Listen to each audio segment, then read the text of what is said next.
is Jennifer Lepke, licensed creative art therapist and psychotherapist. I'm really excited to be a part of this project, this initiative to educate people on different fields and support them in their journey to becoming professionals. Thank you so much to the Do Influencer projects to allow me to be a part of something so amazing. I look back at my journey to becoming a professional, and I really wish that I had a resource like this. So thank you for the opportunity, and let's begin. As I said, I'm a licensed creative art therapist, psychotherapist. A lot of people are very curious about what it is that we do, what a typical day may look like, what training do we have, what education do we have to be art therapist. And there's also there's curiosity, but there is some confusion and misinformation that is out there. And one of the ways that art therapists, one thing that is important to know about art therapists is that we are not art educators. Although we utilize the creative process and art making in the clinical therapeutic realm, we are not instructing art, we are not teaching art, we are not engaging our patients and clients in learning specific techniques. That the art that's created in art therapy, the emphasis is truly in process, meaning the creative process that it entails.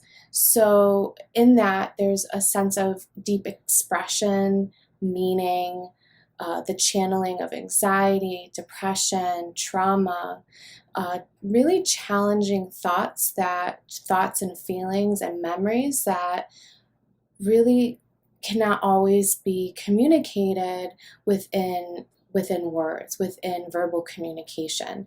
And so art therapy, an art therapy session in let's just say an individual psychotherapy, art therapy session looks a lot like a typical talk therapy session that you would have with a licensed clinical social worker or a psychotherapist, a psychologist. And we usually begin by, checking in, by sharing a little bit about how your past week has been, if there's been any triggers. And then from there, we may engage in a creation of art. And that art usually will contain a lot of what you've been verbalizing and expressing, and give you another additional way to channel that. And then once you've created your art, right, it almost becomes a mirror to the self, a mirror to the subconscious mind, the internal psyche, and it can reflect so much of what's internally happening. And so we, in a session with the support of a clinician, will explore that work. We'll talk about it, we'll examine it in a deep and meaningful way, and in a way that you can have a greater sense of self-awareness. You can increase your insight to yourself, and you can also, what I really find most helpful in a therapeutic space is starting to really observe your patterns and your reactions and your triggers to different elements in life from day to day. So a typical session will look something like that, right? Where we talk, there may be some creative process, and then we'll verbalize and explore that further with reflections. I personally also bring in poetry into sessions. I studied in the realm of somatic psychology with movement therapists, and I took a lot away from that and continued my studies, especially with trauma work. So we may even do a body scan, really check in with how you're feeling in your body. We may engage in some gentle movement, just utilizing And when you think of creative arts therapy, when you say in the plural arts, that includes music, art, movement, drama, therapy.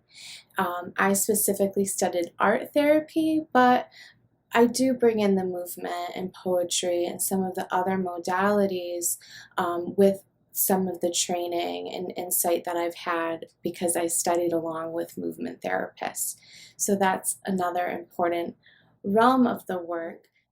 This is an excellent question about what type of training did that involve. First is going to undergrad, getting your bachelor's degree in psychology and art and just meeting the basic requirements to get into a grad school. So you need to have a certain amount of credits in art and a certain amount of credits in psychology. And I believe it's 15 in each, and there's specific classes that you'll need to take as an undergrad. And that's something that you can find on the American Art Therapy Association's website. They have an incredible layout on how you can become an art therapist, what schools are credentialed, what graduate school will look like and entail, and then the post licensure that you'll need to be a licensed creative art therapist and actually practice in the field as a clinician. So I, as an undergrad, received my bachelor's degree in psychology with a minor in fine arts. Some people major in fine arts and then have the minor in psychology. Personally, I really am thankful that I have a strong foundation in psychology and took a lot of classes as a major in psychology, from diversity of psychology to women's psychology, obviously abnormal psychology. So I really had a strong foundation in the field and in the understanding of the human mind.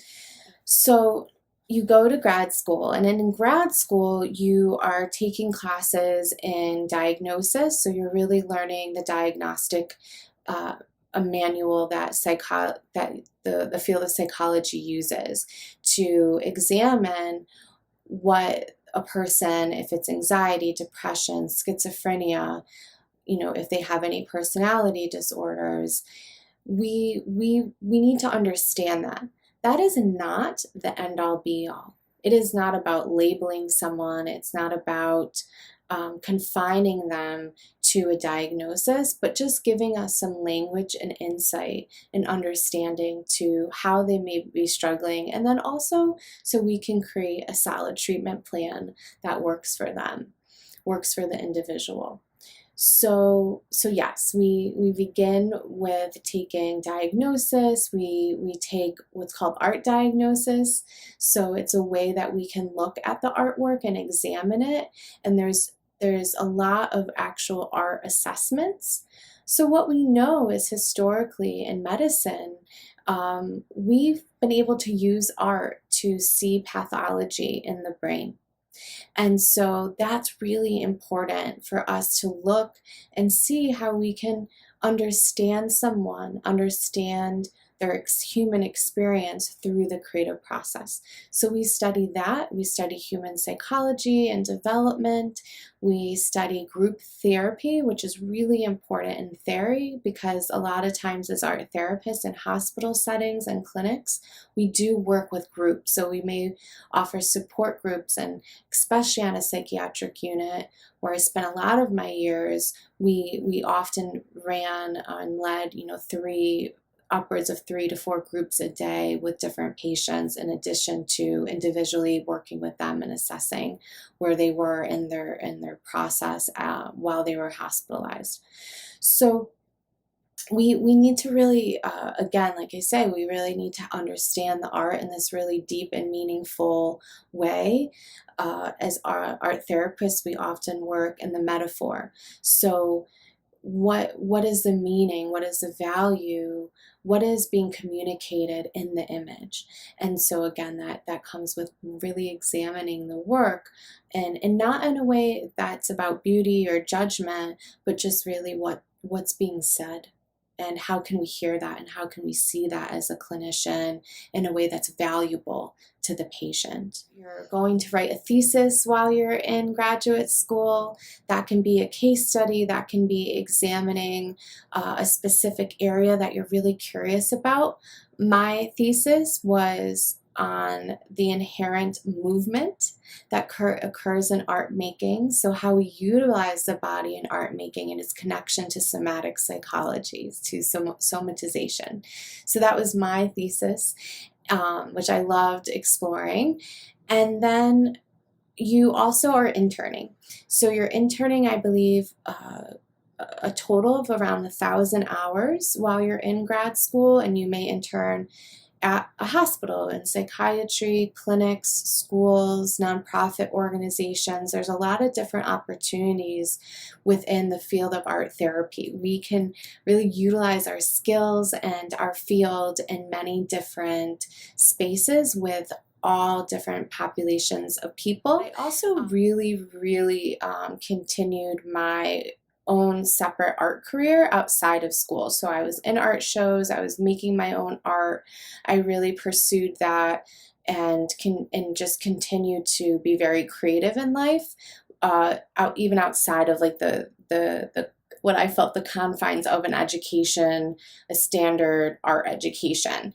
So that's really important. You need to study art and psychology as an undergrad. I also, as an undergrad, worked at the Women's Center on campus at CCSU at Central Connecticut State University.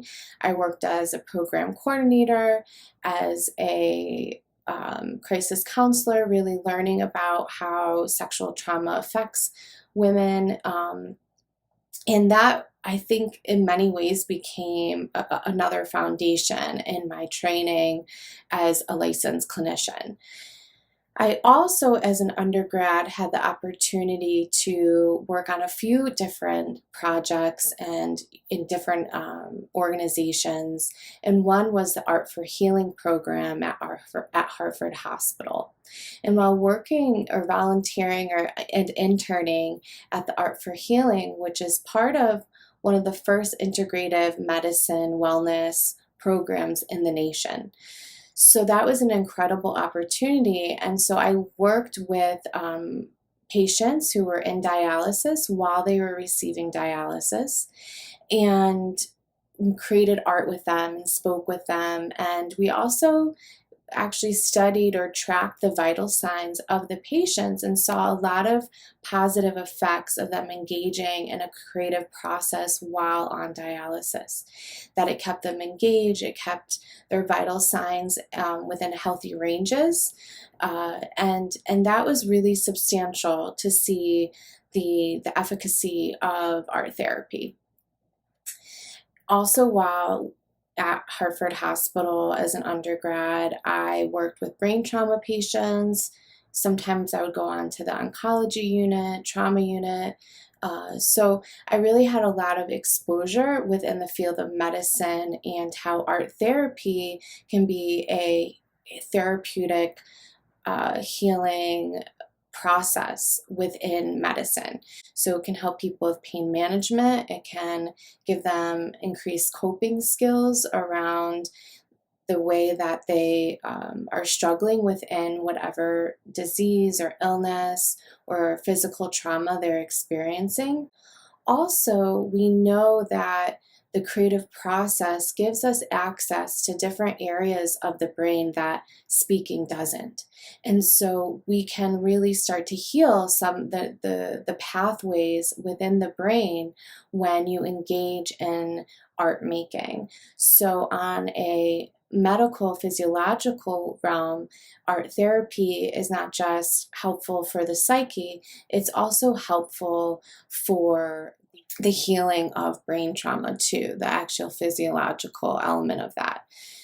So in addition to that, I worked on different mural projects, community-based mural projects in Hartford through a couple different organizations, and that was an incredible opportunity to be working with youth from the Hartford area. And I really was honored to support them and really finding their voices and really feeling the impact of creating a powerful community piece of artwork that other people would see, that other people would have an interaction with, and that other people would understand them potentially and hear them and see them in a really deep and meaningful way. So that was another element of work that I did as an undergrad. For me, what it was is I knew what I wanted to do. At a young age, I was so fascinated with the human mind and psychology and humanitarian efforts and working with people and really seeing communities and how our lives can really affect us, and there can be traumatizing elements to that. And I just felt a strong sense of compassion, but I also was curious about the human mind and the brain. And I was an artist. I always loved painting and expressing myself through the creative process.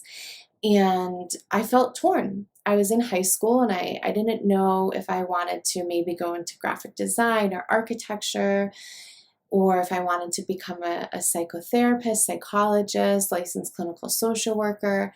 I felt really torn. And then I had a high school teacher tell me about the field of art therapy. And it really opened up my whole world. I became so fascinated with the field. And so around 16 years old, I just started pursuing any opportunity that was in the realm of human services, in the realm of creativity and art, community. And I was naming some of the different ways that I really just pursued the field, pursued art, pursued people, being with people, being around different populations of people and their journeys and their struggles and their triumphs. And that was the foundation as an undergrad, in addition to the actual classes and education that really, really supported me. It also helped me, I honestly wasn't driven by this, but it really helped me to get into grad school, because I went into grad school with a really developed resume with all of those experiences. So a typical day, and I've gone into that a little bit, which is, it depends really where you work. So as an art therapist, you can work in a hospital, you can work in a clinic, you can work as in a school as like a school therapist. You can work in so many fields or so many different spaces. So a typical day can look very, very different, but you're working with people all throughout your day. You're probably having individual sessions, group sessions. There's often a lot of paperwork when you work in any type of organization or institution, because we really, for insurance purposes and monitoring the progress of the patient, there's a lot of that. If you work within a clinical team, there's meetings. So we always are discussing, again, the progress of a patient, any concerns that are being brought up around a patient, we'll be discussing. There's always what we call clinical supervision. So that's when you meet with someone in your field, usually someone who has more experience, more time in the field, to discuss specifics about a patient or patients, and any struggles you may be having as a clinician, potentially engaging with a client. It's really a place to really explore and feel supported in your clinical work. And you'll have, like I said, team meetings. It's really a full day. Usually as an art therapist, you are pretty busy and engaged, and anybody who's familiar with a clinic or a hospital setting, it's usually a fast-paced environment. There's not much downtime. You're very busy. In private practice, it's a little bit different, and currently I primarily work in private practice. I developed my own practice called the Art Therapy Nest, and right now my day is working always with individual patients, and then I do offer some groups for survivors of sexual trauma throughout the year. And I also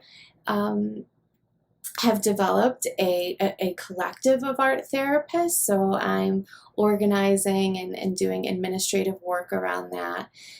So there is also a business element once you go into private practice, really understanding marketing, understanding malpractice insurance, and how to market and promote your practice in a way that's authentic and true to who you are. So there's that, right? There's managing invoices. There's also that other layer when you have private practice that is the infrastructure of business.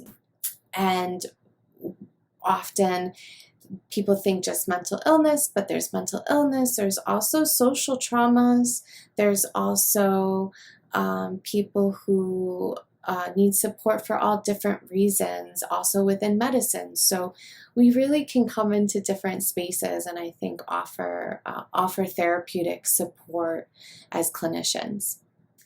So now you've finished grad school. You have your master's degree in art therapy, and the work has just begun.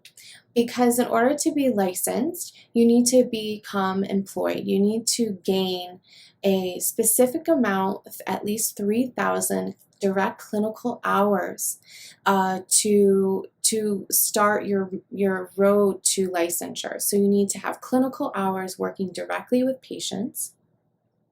You also need to take a board certification exam.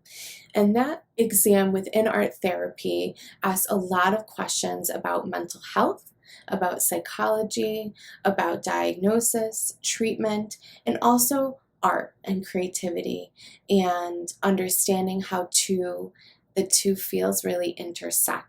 So it's even though art therapy sounds very specific, it actually in many ways is quite a broad field, because you need to have a strong understanding of the arts and a strong understanding of human psychology and all that entails, right? There's the ethics, there's the cultural competence, there is, again, diagnosis, assessment, treatment, psychology. All of that really, really needs to be deeply understood before you're licensed to independently practice and work with patients. Another element is once you have that licensure, you are committed to continuing education. So you have to earn X amount of continuing education units throughout your lifetime while you're credentialed, while you're still holding that licensure and that board certification. That is really, really important, and actually something I personally love, because that means I'm always having to learn. I'm always having to see new perspectives. I'm always having to enhance my understanding and techniques and learn different theories and different methods within psychology, within art therapy. And so people go on to obtain different trainings and really enhance their methodology. Maintaining focus to study for exams, I personally for my board certification was, I took and became part of a study group that was actually something I paid for. It was led by a seasoned licensed creative art therapist who really knew and understood the exam, and it just helped me to really refresh what I needed to know. And for me, what was helpful was really discussing the answers within a group. So it's not just A, B, C, D, it's really understanding why you're choosing the answer that you're choosing. And the more clinical knowledge you have to back up your answer, it's going to just help you to answer the questions correctly when you actually take the exam. So for me, that was really, really helpful. It also gave me maybe some of the discipline that I wouldn't have had if I was independently studying for my exam.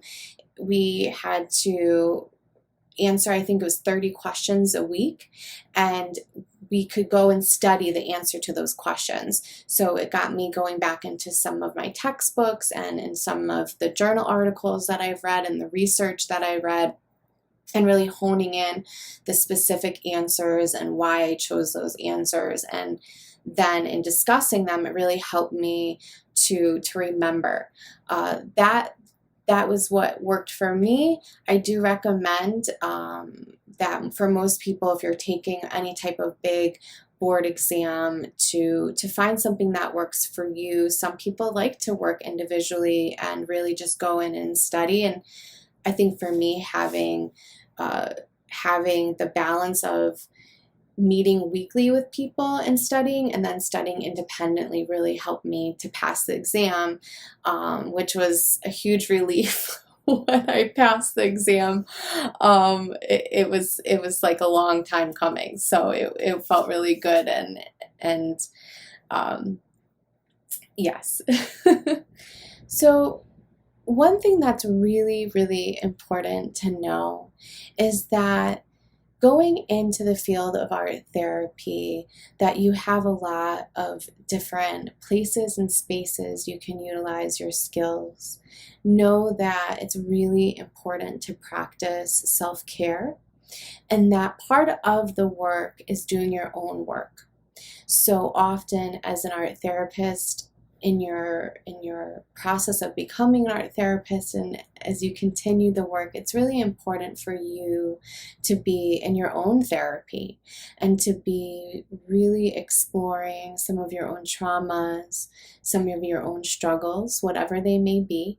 So as art therapists or anybody in the mental health field, it doesn't mean we're unflawed. It doesn't mean that we haven't experienced anything. Often people that come into this field, it is because they feel inspired by some of their own struggles on their journey. So it's really important that you go into the field and into your studies open-minded to work on yourself and to really deepen your healing journey for you, and that way you can ethically and responsibly hold space for other people and their traumas and their mental health issues, if you're making sure that you're really holding space for your own.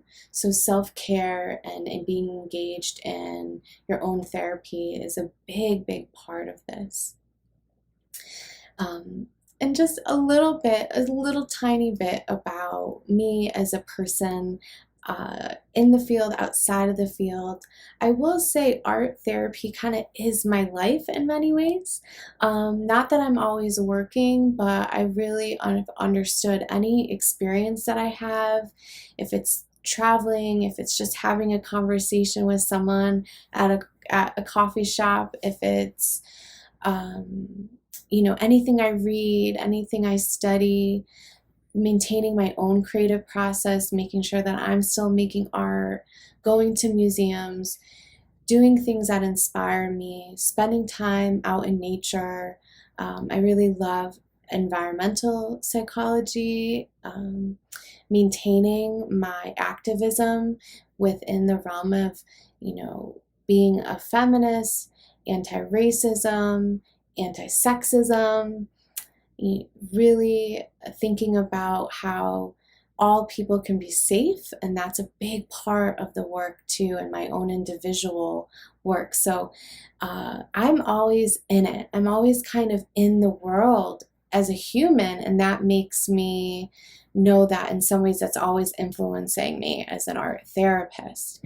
So that's important. That's really an important element for me, to know that this is a forever journey, that humans are evolving, our society is evolving, and we're seeing so impactfully, we're so impacted by our social trauma, right? And we're seeing the impact of sexual trauma, racist trauma, and how we can't as clinicians not be aware of how our patients are being impacted by who they are. That's such an important component of this work.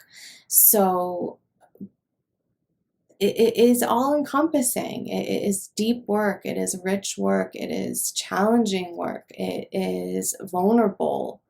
It is a deep and sacred honor to be trusted with someone's vulnerabilities, to be trusted with elements of their life that they don't share with other people because it's too painful. So be prepared. Be prepared as a whole human being. Know yourself as you go into this work. A couple things that I'm super duper proud about was that I had the honor of presenting my methodology that I created for survivors of sexual trauma within a group closed setting, integrating art therapy, movement therapy, and other practices. I was able to present that work at the Nonviolence Organization of the United Nations, so that was a deep honor. I've also presented my work at other conferences. I also am very proud that I started a practice and I have this group of amazing clinicians who are so wise and compassionate and talented who are working with me, and that's an incredible accomplishment. I love creating community and to really expand the art therapy nest and create that community is such an incredible feeling, and so I'm deeply honored to be doing that work right now. I love human psychology, and so here I am as an art therapist, integrating all of those elements of my passions and understandings and wisdom. And I love what I do. I absolutely, to the depths of my soul, love, love, love this work. And there are very, very challenging days, days that make you cry, days that just bring you to the edge of your own existence. And there are days that are also just so triumphant when you see people healing, when you experience and see and witness their journey. That is an incredible honor. So again, I love what I do. I'm so honored to be a part of this project and to support anybody who's interested about mental health, who's interested about art therapy, and I wish you all just so much wisdom, support on your professional journey. Thank you.